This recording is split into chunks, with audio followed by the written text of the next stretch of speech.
మన DNA TV, మన రాష్ట్రం, మన ఛానల్. నమస్కారం, వార్తలకి స్వాగతం. ఈనాటి వార్తా విశేషాలు. ప్రజల నుంచి వచ్చే అర్జీలను మానవీయ కోణంలో పరిష్కరించాలని ముఖ్యమంత్రి నారా చంద్రబాబు నాయుడు అధికారులకు సూచించారు.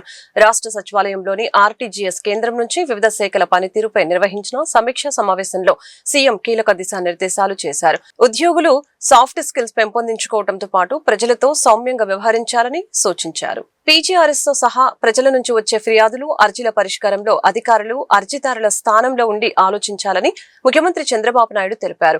పనితీరు ఆధారంగా బాధ్యతలు అప్పగిస్తామని, ఉద్యోగుల్లో వినూత్న ఆలోచనల్ని ప్రోత్సహిస్తామని తెలిపారు. ప్రజలు సమస్యల పరిష్కారం కోసం ప్రభుత్వ కార్యాలయాలకు వస్తారని, వారితో మర్యాదపూర్వకంగా వ్యవహరించడం ద్వారా పాలనపై ప్రజల్లో సానుకూల భావన పెరుగుతుందని సీఎం చంద్రబాబు తెలియజేశారు. సాంకేతిక అందుబాటులోకి వచ్చిన నేపథ్యంలో పనితీరులో మార్పులు తీసుకొని రావాల్సిన అవసరం ఉందని, అలాగని రాష్ట్రంలో కొన్ని రాజకీయ శక్తులు ప్రతి అంశాన్ని రాజకీయ రంగు పులుముతూ తప్పుడు ప్రచారం చేస్తున్నాయని సీఎం వ్యాఖ్యానించారు. కులం, మతం పేరుతో విద్వేషాలు రెచ్చగొట్టే ప్రయత్నాలని అరికట్టేందుకు అధికారులు అప్రమత్తంగా ఉండాలని సూచించారు. ఈ సమీక్ష సమావేశంలో సీఎస్ సాయి ప్రసాద్, డీజీపీ హరీష్ కుమార్ గుప్తా సహా వివిధ శాఖల ఉన్నతాధికారులు పాల్గొన్నారు. ఖరీఫ్ 2026 సీజన్ కి సంబంధించి రాష్ట్రంలో ఎరువుల లభ్యత, పంపిణీ వ్యవస్థపై వ్యవసాయ శాఖ మంత్రి కింజారపు అచ్చెన్నాయుడు సమీక్ష నిర్వహించారు. సచివాలయంలో వ్యవసాయ శాఖ అధికారులు, ఎరువుల కంపెనీల ప్రతినిధులు, డీలర్ల సంఘాల సభ్యులతో సమావేశమైన మంత్రి రైతులకు ఎలాంటి ఇబ్బందులు తలెత్తకుండా చర్యలు తీసుకోవాలని స్పష్టం చేశారు. యూరియా, DAPతో పాటు కాంప్లెక్స్ ఎరువుల్ని బలవంతంగా విక్రయించడం సహించబోమని హెచ్చరించారు. అమరావతిలో జరిగిన సమీక్ష సమావేశంలో మంత్రి అచ్చెన్నాయుడు కీలక ఆదేశాలు జారీ చేశారు. రైతులకు అవసరమైన ఎరువుల్ని అందించాలని, యూరియా లేదా DAP కొనుగోలుతో పాటు ఇతర ఎరువుల్ని బలవంతంగా విక్రయిస్తే డీలర్లపై క్రిమినల్ కేసులు నమోదు చేయడంతో పాటు సంబంధిత కంపెనీలపై కూడా చర్యలు తీసుకుంటామని హెచ్చరించారు. యూరియా సరఫరాతో ఎలాంటి కొరత లేకుండా చూడాలని అధికారుల్ని ఈ సందర్భంగా ఆదేశించారు. అలాగే నానో యూరియా ప్రయోజనాలపై రైతులకు అవగాహన కల్పించాలని, సహజ వ్యవసాయాన్ని ప్రోత్సహించాలని ఈ సందర్భంగా సూచించడం జరిగింది. యూరియా పక్కదారి పట్టకుండా ప్రత్యేక విజిలెన్స్ బృందాలను ఏర్పాటు చేస్తున్నట్లు మంత్రి వివరించారు. ఎన్టీఆర్ జిల్లా మైలవరం నియోజకవర్గంలో మట్టి దంద రాజకీయ వేడిని పుట్టిస్తోంది. స్థానిక ఎమ్మెల్యే వసంత కృష్ణ ప్రసాద్ పై మాజీ మంత్రి జోగి రమేష్ తీవ్ర ఆరోపణలు గుప్పించారు. ఏకంగా సవాలు విసురుతూ ప్రజా సంపదను దోచుకుంటున్నారని మండిపడ్డారు. మైలవరం రాజకీయాల్లో మట్టి రగడ మొదలైంది. నియోజకవర్గంలో అక్రమ గ్రావెల్, ఎర్రమట్టి త్రవ్వకాలు నిబంధనలకు విరుద్ధంగా జరుగుతున్నాయని మాజీ మంత్రి జోగి రమేష్ ఆరోపించారు. కొత్తూరు, తాడేపల్లిలో అనుమతులు పొంది కందులపాడులో అక్రమ రవాణా చేస్తున్నారని ఆయన మండిపడ్డారు. గత 2 ఏళ్లుగా జరుగుతున్న ఈ దోపిడీపై అధికారులకి కళ్లు కనిపించడం లేదా అని ప్రశ్నించిన జోగి రమేష్ ఎమ్మెల్యే వసంత కృష్ణ ప్రసాద్ పై సంచలన ఆరోపణలు చేశారు. మట్టి, ఇసుక, గ్రావెల్, బూడిదతో పాటు ఇతర వ్యాపారాల్లోనూ ఆయన వాటాలు తీసుకుంటూ కోట్లు సంపాదిస్తున్నారని విమర్శించారు.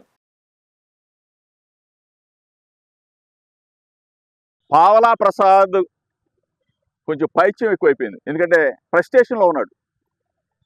ఒక్కోటి మొన్న దాములూరు, నిన్న సేగిరెడ్డిపాడు, రేపు మళ్ళీ ఇంకో చోటకి వెళ్తా. ఎందుకంటే ఇంత జరుగుతుంటే, ఈ విధంగా దోపిడీ జరుగుతూ ఉంటే, నేను ఎత్తి చూపుతా ఉంటే, నేను ప్రభుత్వ కళ్ళు తెరిపిస్తూ ఉంటే, పట్టిస్తూ ఉంటే పావలా ప్రసాద్కి పాపం నిద్ర పట్టట్లా, పైత్యం ఎక్కువైపోయింది.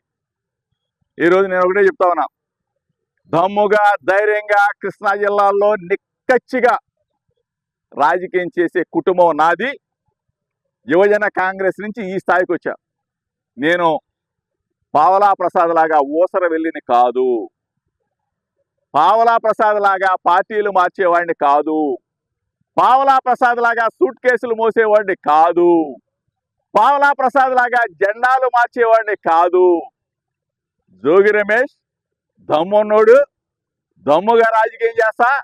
ఇప్పుడు చెప్తా ఉన్నా, విజయవాడ నడిబొడ్డు కలెక్టర్ ఆఫీస్ దగ్గర నుంచి చెప్తా ఉన్నా, ఏ మీడియా ఛానల్కైనా ఫేస్ టు ఫేస్ నాతో చర్చకు వచ్చే దమ్ము, ధైర్యం పావలా ప్రసాద్కు ఉంటే ఈ ఛానల్స్ వాళ్ళు అందరూ కూడా అడగండి దయచేసి. పావలా ప్రసాద్ ఎక్కడ కూర్చోమంటే అక్కడ కూర్చుందాం. చంద్రబాబు నాయుడు దగ్గర కూర్చోమంటే చంద్రబాబు నాయుడు దగ్గర కూర్చుంటా, లోకేష్ దగ్గర కూర్చోమంటే లోకేష్ దగ్గర కూర్చుంటా, పవన్ కళ్యాణ్ దగ్గర కూర్చోమంటే పవన్ కళ్యాణ్ దగ్గర కూర్చుంటా. లేదు పావలా ప్రసాద్ ఇంటికి రమ్మంటే పావలా ప్రసాద్ ఇంటికి వస్తా. ఇది జోగి రమేష్ దమ్ము, ధైర్యం. నన్ను అవనే స్థాయిగా అంటే విలువలతో విశ్వసనీయతతో కూడిన రాజకీయం నాది. విచ్ఛిన్నకర, విధ్వంసకర, నీచమైన విజయవాడను గంజాయి రౌడీజం లేని ప్రశాంత నగరంగా తీర్చిదిద్దటమే కూటమి ప్రభుత్వ లక్ష్యమని విజయవాడ తూర్పు ఎమ్మెల్యే గద్దె రామ్మోహన్ స్పష్టం చేశారు. అసాంఘిక కార్యకలాపాలపై డ్రోన్లతో నిఘా పెంచుతున్నామని, చట్టం ముందు ఎవరు అతీతులు కారని హెచ్చరించారు. ఆటోనగర్లోని టీడీపీ ఎన్టీఆర్ జిల్లా కార్యాలయంలో జరిగిన విలేకరుల సమావేశంలో ఎమ్మెల్యే గద్దె రామ్మోహన్, జిల్లా అధ్యక్షురాలు గద్దె అనురాధ, స్వచ్ఛాంధ్ర కార్పొరేషన్ చైర్మన్ కొమ్మారెడ్డి పట్టాభిరాం, వైసీపీ నేత దేవినేని అవినాష్ వ్యాఖ్యల్ని ఖండించారు. గత వైసీపీ పాలనలో రాష్ట్ర వ్యాప్తంగా అరాచకాలు, దాడులు పెరిగాయని ఎమ్మెల్యే గద్దె రామ్మోహన్ ఆరోపించారు. విజయవాడలో గంజాయి విక్రయాలు, వినియోగం విస్తరించాయని, ప్రస్తుతం కూటమి ప్రభుత్వం టెక్నాలజీ, డ్రోన్ల సహాయంతో వాటిని అరికట్టేందుకు చర్యలు తీసుకుంటుందని తెలియజేశారు. సాయికృష్ణ అదృశ్యం కేసులో కుటుంబానికి పూర్తి న్యాయం జరుగుతుందని ముఖ్యమంత్రి చంద్రబాబు హామీ ఇచ్చారని టీడీపీ ఎన్టీఆర్ జిల్లా అధ్యక్షురాలు గద్దె అనురాధ తెలియజేశారు. స్వచ్ఛాంధ్ర కార్పొరేషన్ చైర్మన్ కొమ్మారెడ్డి పట్టాభిరాం మాట్లాడుతూ గత ప్రభుత్వ హయాంలో పోలీస్ స్టేషన్లు టార్చర్ సెల్స్ గా మారాయని ఆరోపించారు. విజయవాడకు డ్రగ్స్ కేంద్రంగా చెడ్డ పేరు తీసుకువచ్చారని విమర్శించారు. ప్రస్తుతం సీఎం చంద్రబాబు, ఉప ముఖ్యమంత్రి పవన్ కళ్యాణ్, మంత్రి లోకేష్ నేతృత్వంలోని ప్రభుత్వం శాంతి భద్రతలు, అభివృద్ధి, సంక్షేమానికి ప్రాధాన్యమిస్తుందని పేర్కొన్నారు. అవినాష్ గారు ఆయన ప్రెస్ మీట్ చూస్తూ ఉంటే పురాతన కాలం నుంచి పెద్దలు ఒక సామెత చెబుతారు, దెయ్యాలు వేదాలు ఉల్లిస్తున్నాయని. ఖచ్చితంగా ఆయన బాడీ లాంగ్వేజ్ కానీ, మాట్లాడే తీరు కానీ, ఆయన చూపించే సంస్కారం కానీ ఇవన్నీ కూడా ఆ యొక్క సామెతకి 100% అద్దంలో చూసినట్టు ఉంటుంది. దెయ్యాలు వేదాలు ఉల్లించడం. ఇవాళ పోలీస్ వ్యవస్థ గురించి ముఖ్యమంత్రి గారు పరిపాలన గురించి, లేదా పవన్ కళ్యాణ్ గారు యొక్క పనితనం గురించి ఈయన కామెంట్ చేస్తూ ఉన్నారు. జగన్మోహన్ రెడ్డి గారు ముఖ్యమంత్రిగా ఉన్నప్పుడు 5 సంవత్సరాల్లో రాష్ట్రంలో జరిగిన అనేకమైన ఉదంతాల కంటే విజయవాడలో నీసారే ప్రజలందరికీ కూడా కొన్ని విషయాలు చెప్పాల్సిన అవసరం ఉంది. మరి ఇప్పుడే మన విజయవాడ తూర్పు నియోజకవర్గ ఎమ్మెల్యే గద్దె రామ్మోహన్ గారు లా అండ్ ఆర్డర్ అనేది ఎలా అమలవుతుంది, మరి ఇంతకుముందు ప్రభుత్వంలో ఏ రకంగా నడిచింది, ఇవన్నీ కూడా చెప్పడం జరిగింది. ప్రజాస్వామ్యంలో మనకి జీవించే హక్కు ప్రతి ఒక్కరికి కూడా ఉంది. ఉల్లంఘన అనేది చాలా పెద్ద నేరం. కాబట్టి దీన్ని కాపాడవలసిన బాధ్యత ప్రభుత్వాల మీద ఉంది. ముఖ్యంగా ఏ పార్టీ అధికారంలో ఉన్నా కూడా ఆ ప్రభుత్వం అనేది అమలు చేయాల్సిన బాధ్యత ఉంది. ఆ బాధ్యతతోనే మరి ఇప్పటికీ ఆ మిస్సింగ్ కేసుని తప్పకుండా న్యాయం చేస్తామని ఇటు శాసనసభ్యులు కానివ్వండి, తెలుగుదేశం పార్టీ నాయకులు కానివ్వండి, ముఖ్యంగా మన ముఖ్యమంత్రి నారా చంద్రబాబు నాయుడు గారి దగ్గరికి మరి అతని తల్లి వెళ్ళి కోరగా నేను తప్పకుండా న్యాయం చేస్తాం మీకు అని చెప్పి చెప్పడం జరిగింది. ఆ విధంగా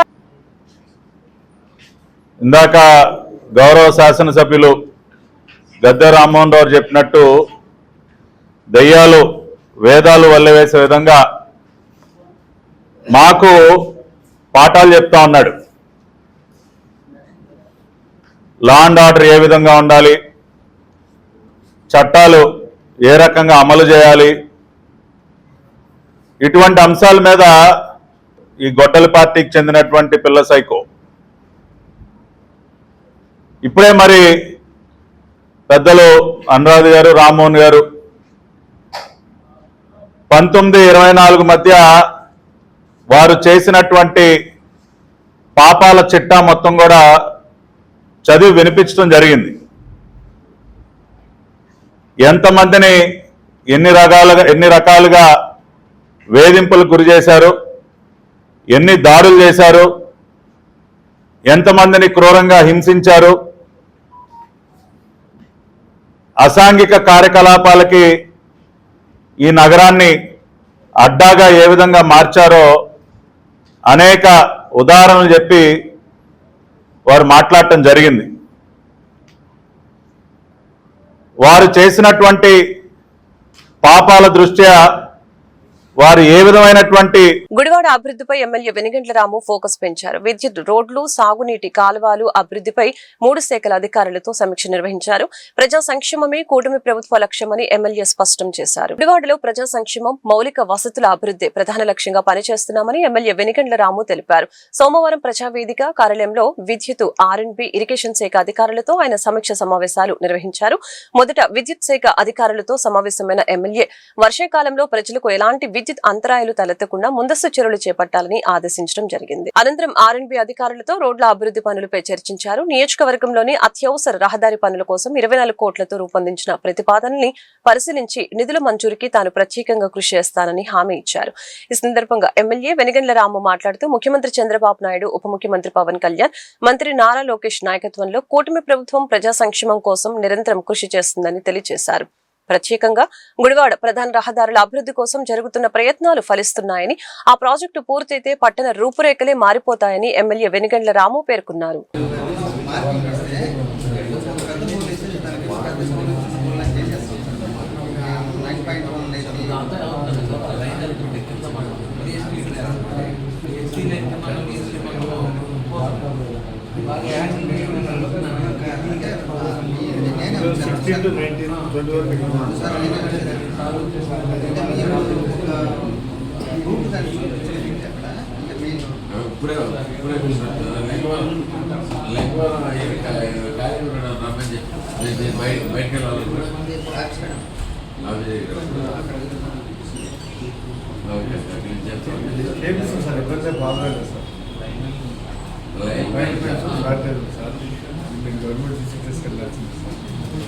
తెలుగుదేశం పార్టీ కోసం ప్రాణాలు అర్పించిన కార్యకర్తల కుటుంబాలకు పార్టీ ఎల్లప్పుడూ అండగా ఉంటుందని సెంట్రల్ నియోజకవర్గ ఎమ్మెల్యే బోండా ఉమామేశ్వరరావు పేర్కొన్నారు. పార్టీ కోసం శ్రమించిన వారి సేవలను ఎప్పటికీ మరవలేమని అన్నారు. సీఎం చంద్రబాబు నాయుడు కార్యకర్తల సంక్షేమంపై ప్రత్యేక శ్రద్ధ వహిస్తున్నారని, గత 2 ఏళ్లలో వందలాది కుటుంబాలకు ఆర్థిక సాయం అందించామని గుర్తు చేశారు. సోమవారం సింగనగర్ లోని ఎమ్మెల్యే కార్యాలయంలో పార్టీ కార్యకర్తల సంక్షేమ నిధి ఆధ్వర్యంలో ప్రమాద బీమా చెక్కుల పంపిణీ కార్యక్రమం నిర్వహించారు. ఈ సందర్భంగా బోండా ఉమ మాట్లాడుతూ టీడీపీ కార్యకర్తలను తమ సొంత కుటుంబ సభ్యులుగా భావిస్తుందని, పార్టీ విజయం కోసం శ్రమించిన వారి సేవలను ఎప్పటికీ మరవలేమని తెలియజేశారు. పార్టీని నమ్ముకున్న ప్రతి కార్యకర్తకు భవిష్యత్తులోనూ అన్ని విధాల అండగా ఉంటామని భరోసా ఇచ్చారు.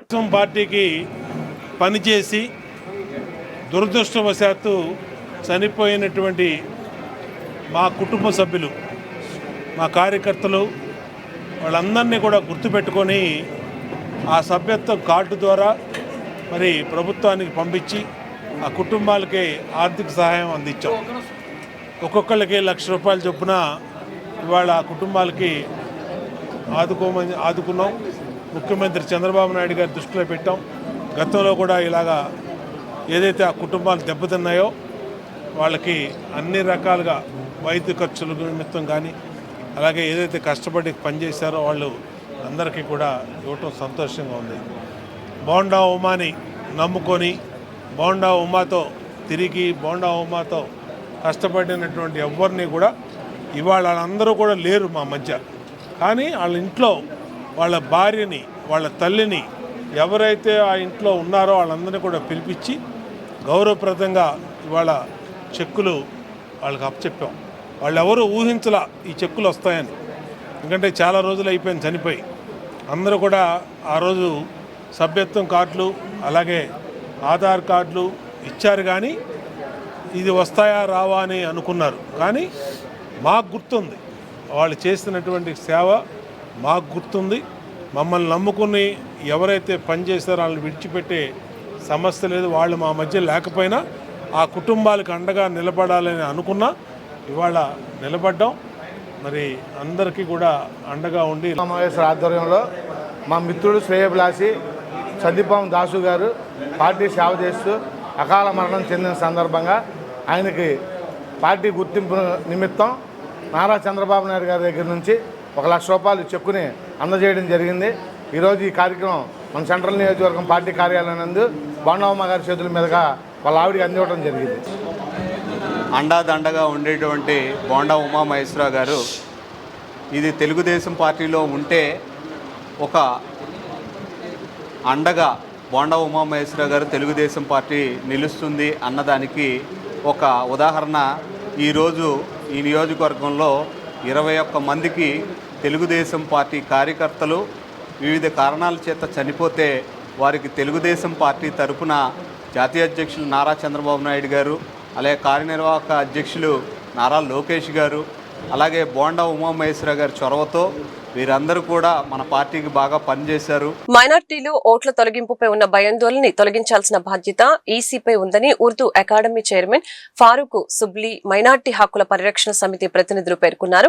ఓటర్ల జాబితా ప్రత్యేక సవరణ ప్రక్రియకు కేటాయించిన నెల రోజుల సమయం సరిపోదని గడువును పొడిగించాలని ఎలక్షన్ కమిషన్ కు విన్నవించారు. ఆంధ్రప్రదేశ్ లో ప్రస్తుతం జరుగుతున్న ఓటర్ల జాబితా ప్రత్యేక సవరణ ప్రక్రియలో ఎదురవుతున్న సాంకేతిక క్షేత్రస్థాయి ఇబ్బందుల్ని పరిష్కరించాలని ఉర్దూ అకాడమీ చైర్మన్ ఫారూక్ సుబ్లీ మైనార్టీ హక్కుల పరిరక్షణ సమితి ప్రతినిధులు ఎన్నికల కమిషన్ ను కోరారు. రాష్ట్ర వ్యాప్తంగా 65 నియోజకవర్గాల్లో హెల్ప్ డెస్క్ల ద్వారా ప్రజలకు అవగాహన కల్పిస్తున్నామని, అయితే బూత్ స్థాయి అధికారులు అందుబాటులో ఉండటం లేదని ఫిర్యాదు చేశారు. ఈ సందర్భంగా మీడియాతో మాట్లాడుతూ ఆధార్ కార్డులో ఇంటి పేరు మొదట, ఓటర్ ఐడీలో చివరన ఉన్నందువలన ఆన్లైన్ దరఖాస్తులు మిస్ మ్యాచ్ అని తిరస్కరణకి గురవుతున్నాయని తెలియజేశారు. దీనిపై మైనార్టీల ఓట్ల తొలగింపుపై ఉన్న భయాందోళనని తొలగించాల్సిన బాధ్యత ఈసీపై ఉందని బీసీకి వినతి పత్రం ఇచ్చామని తెలియజేశారు. దీనిపై ఎన్నికల కమిషన్ సానుకూలంగా స్పందించిందని, తగిన విచారణ జరిపి నిర్ణయం తీసుకుంటామని హామీ ఇచ్చారని తెలిపారు. ఈ కార్యక్రమంలో ఉర్దూ అకాడమీ చైర్మన్ ఫారూక్ షుబ్లీతో పాటు రాష్ట్ర అహ్లే సున్నత్ జమాత్ కన్వీనర్ సూఫీ మత గురువులు అల్తాఫ్ బాబా, నజర్ అహ్మద్, కాజీ అబ్దుల్ సమద్, మౌలానా హుస్సేన్ తదితరులు పాల్గొన్నారు. ఈరోజు ఏదైతే ఎస్ఏఆర్ ప్రక్రియ మొత్తం రాష్ట్ర వ్యాప్తంగా 2 తెలుగు రాష్ట్రాల్లో కూడా నిర్వహించడం జరుగుతుందో, అందులో మరీ ముఖ్యంగా మన ఆంధ్ర రాష్ట్రంలో ఏదైతే ఎస్ఐఆర్ ప్రక్రియ నిర్వహించడం జరుగుతుందో దాని మీద ఈ రోజున ఎలక్షన్ కమిషన్ గారిని ఈ రోజున కలిసి కొన్ని కన్సర్న్స్ ఏదైతే ఉన్నాయో ఆ కన్సర్న్స్ ఈ రోజున ఆయన దృష్టికి తీసుకెళ్ళడం జరిగిందండి. మరీ ముఖ్యంగా ఏంటంటే మైనారిటీ హక్కుల పరిరక్షణ సమితి తరపు నుంచి ఈ రోజున రాష్ట్ర వ్యాప్తంగా మొత్తం కూడాను 65 నియోజకవర్గాల్లో మనం ఒక హెల్ప్ డెస్క్ అనేది ఏర్పాటు చేసి దాని ద్వారా ఏంటంటే ప్రజల్లో అవగాహన కల్పిస్తూ, అదేవిధంగా ఈ ఫామ్ 6 మరియు ఫామ్ 8, అదేవిధంగా ఇమిగ్రేషన్ ఏదైతే ఇమిగ్రేషన్ పేపర్స్ ఏదైతే ఉన్నాయో వీటన్నింటినీ కూడాను ఫిలప్ చేసే విధానం మొత్తం కూడాను మన సోదరులందరూ కూడా దగ్గర నుంచి ఎక్స్ప్లెయిన్ చేస్తున్నారు. కానీ దీంట్లో ప్రాక్టికల్గా వస్తున్నటువంటి సమస్య ఏమిటంటే మనం అందరం కూడాను అనుకుంటుంది ఏంటి, బిఎల్ఎస్ అంటే బూత్ లెవెల్ ఎవరైతే ఏ అంటే ఏంటంటే బిఎల్ఏ అంటే ఏజెంటు, బిఎల్ఎస్ ఎవరైతే ఉన్నారో పార్టీ తరపు నుంచి వాళ్ళు బిఎల్ఎస్తో పాటు కలిసి వస్తారు అని చెప్తున్నారు. కానీ అది ఎక్కడ కూడాను ఈ విధంగా జరగడం లేదు. కానీ బిఎల్ఎస్ ఎవరైతే ఉన్నారో వాళ్ళు కూడాను మాకు ఆ పని ఉందండి, ఈ పని ఉందండి, లేకపోతే ఈ కార్యక్రమంపై మేము బిజీగా ఉన్నాం, ఈ కార్యక్రమంపై బిజీగా ఉన్నాం అని చెప్పేసి ఆ సమయం అనేది అర్థం కావట్లేదు. అదేవిధంగా వాళ్ళు రావటము, అదేవిధంగా ఇమ్మీడియట్గా ఏంటంటే ఒక 2 ఫామ్స్ చేతిలో పెట్టేసి దీన్ని ఫిలప్ చేయండి అంటున్నారు. ఈ ఫామ్స్ ఫిలప్ చేసి ఇవ్వండి అంటే కనుక ఈ మిస్ మ్యాచ్ అయితే కనుక దాన్ని పక్కన పెట్టేస్తాం అంటున్నారు. పక్కన పెట్టేసిన తర్వాత ఏం చేస్తారండి అంటే కనుక దీన్ని మళ్ళీ కూడా మనం స్కాన్ చేసి అప్పుడు మేము పిలిపిస్తామంటే కనుక ఏదైతే ఈ 1 మంత్ ప్రాసెస్ ఉందో ఈ 1 మంత్ సమయం అనేది సరిపోకపోవచ్చు. కాబట్టి ఈ సమయాన్ని ఎక్స్టెండ్ చేయాల్సినటువంటి అవసరం ఎంతైనా ఉంది. ప్రాక్టికల్ ప్రాబ్లం ఇది మనం అందరం కూడా అందరికీ ఉన్నటువంటి సమస్య ఇది. అదేవిధంగా ఇంకో అతి ముఖ్యమైనటువంటి సమస్య ఏంటంటే ఆన్లైన్ ద్వారా మీరు ఎస్ఐఆర్ ప్రకటన చేద్దామని చెప్పేసి మొదలు పెడితే మీరు ఆధార్ కార్డ్ ఏదైతే ఉందో ఆధార్ కార్డు ద్వారా మీ డీటెయిల్స్ ఎంటర్ చేసిన తర్వాత ఓటర్ ఐడి డీటెయిల్స్ అడుగుతుంది. ఆధార్ కార్డులో మీ ఏదైతే సర్నేమ్ ఉందో ఆ సర్నేమ్ మొదట్లో ఉంటుంది, but whereas voter ఐడిలో me surname లాస్ట్లో ఉంటుంది. మీరు ఎప్పుడైతే ఈ 2 కూడా ఎంటర్ చేస్తారు. డిప్యూటీ సీఎం పవన్ కళ్యాణ్ మతి భ్రమించి మాట్లాడుతున్నారని వైఎస్ఆర్సీపీ మహిళా అధికార ప్రతినిధి బండి పుణ్యశీల విమర్శించారు. పవన్ కళ్యాణ్ కేవలం సినిమా స్టార్ మాత్రమేనని, పొలిటికల్ స్టార్ కాదని ఆమె ఎద్దేవా చేశారు. తొక్కిపెట్టి నారతీస్తా వంటి పిచ్చి వ్యాఖ్యలు చేయడం సరికాదని హితో పలికారు. సోమవారం విజయవాడలో నిర్వహించిన మీడియా సమావేశంలో ఆమె మాట్లాడుతూ ఒకప్పుడు కులం పేరుతో ఓట్లు అడిగి ఇప్పుడు అదే కులం వద్దనటం ఆయన ద్వంద్వ వైఖరికి నిదర్శనమని చెప్పారు. గాది సాయికృష్ణ హత్య ఉదంతం జగన్ పరామర్శిస్తే శవరాజకీయం అన్న కూటమి నేతలు అదే కుటుంబంతో చంద్రబాబు మాట్లాడితే ఏమనాలి అని ప్రశ్నించారు. 15 ఏళ్ల పాటు టీడీపీ కాళ్ళ దగ్గర పనిచేయాలని జన సైనికులకు పవన్ చెబుతున్నారని, మీడియా సాక్షిగా మాట్లాడటం కూడా ఆయనకు చేత కావటం లేదని అన్నారు. ఆడపిల్లల్ని మోసం చేసిన అరవ శ్రీధర్, చింతమనేని ప్రభాకర్ వంటి వారిపై పవన్ కళ్యాణ్ ఎందుకు స్పందించడం లేదని నిలదీశారు. కూటమి ప్రభుత్వం అరాచకాలకు పాల్పడుతుందని, కష్టాల్లో ఉన్న వారికి భరోసా ఇవ్వలేకపోతుందని అన్నారు. ఆంధ్ర రాష్ట్ర డిప్యూటీ సీఎం గారు, మరి మిమ్మల్ని నేను ఒక ప్రశ్న వేస్తున్నాను. ఈ ఆంధ్ర రాష్ట్రానికి మీరు డిప్యూటీ సీఎమ్మా, లేకపోతే మటన్ షాప్ ఏమన్నా లీజుకు తీసుకున్నారా? ఎందుకంటున్నామంటే తొక్కి నార తీస్తాం అని మాట్లాడటం అనేది నిజంగా చాలా హాస్యాస్పదంగా ఉంది. ఏపీ ప్రజలందరితో పాటు ప్రశ్నించే గొంతుకలంగా, ప్రజలకి ఇబ్బంది కలిగితే ప్రజల పక్షంగా మాట్లాడేటటువంటి గొంతుకగా మరి వైఎస్ఆర్సీపీగా మిమ్మల్ని మేము ప్రశ్నిస్తూ ఉన్నాం. Being a deputy CM you have a most important responsibilities అండి on behalf of AP and government also. Why should you talk like that? Is it dignity of manner? చెప్పండి. మిమ్మల్ని చూస్తే చాలా జాలేస్తోంది. కులభావన తెచ్చుకుని నాకు ఓట్లు వెయ్యండి, నేను మిమ్మల్ని ఉద్ధరించేస్తాను అని చెప్పినటువంటి తమరు ఈ రోజున ఇంత నిస్సిగ్గుగా మరి మాట్లాడటం చూస్తుంటే నిజంగానే జాలేస్తోందండి.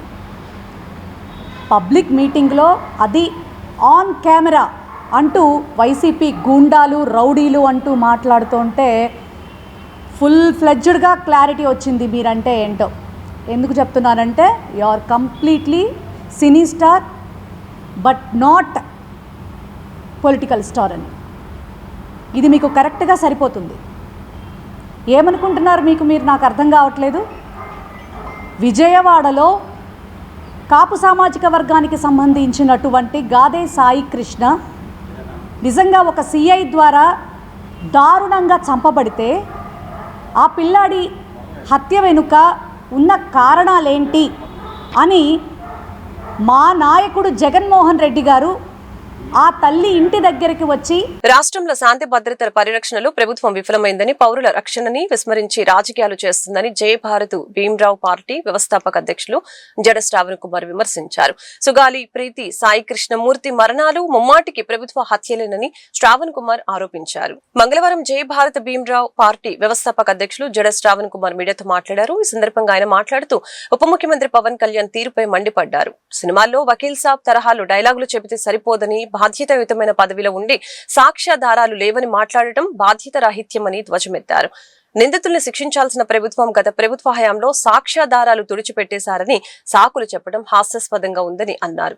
సిఐ నాగరాజు వేధింపుల కారణంగానే క్రాంతి కుమార్ వంటి యువకులు ప్రాణాలు కోల్పోయారని, ఈ వ్యవహారంపై సమగ్ర విచారణ జరపాలని డిమాండ్ చేశారు. నిన్న గౌరవ ఉప ముఖ్యమంత్రి పవన్ కళ్యాణ్ గారి మాటలు నేను విన్న తర్వాత, ఆయన స్పీచ్లో విన్న తర్వాత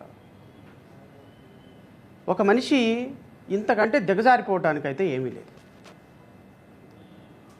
ఇప్పుడు ప్రతి సందర్భంలో కూడా రాజకీయాల్లోకి వచ్చిన తర్వాత అత్తారింటికి దారేది డైలాగులు చెప్తే ఎట్లా? మీరు ఒక గౌరవ ఉప ముఖ్యమంత్రి స్థానంలో ఉన్నారు, ఒక రాజ్యాంగబద్ధమైన పదవిలో ఉన్నారు, ప్రభుత్వంలో ఒక కీలకమైనటువంటి శాఖలను నిర్వహిస్తున్నారు. మీకంటూ కొన్ని విధులు విధానాలు ఉంటాయి. ఆ విధానాలు విధుల్ని పాటించాల్సినటువంటి బాధ్యత మీకు పూర్తిగా ఉంటుంది. మీరు గంటకొక మాట, రోజుకొక మాట, పూటకొక వేషం వేస్తే సినిమాల్లో చెల్లుతుంది, కానీ నిజ జీవితంలో చెల్లదు కదా ముఖ్యమంత్రి గారు, ఉప ముఖ్యమంత్రి గారు.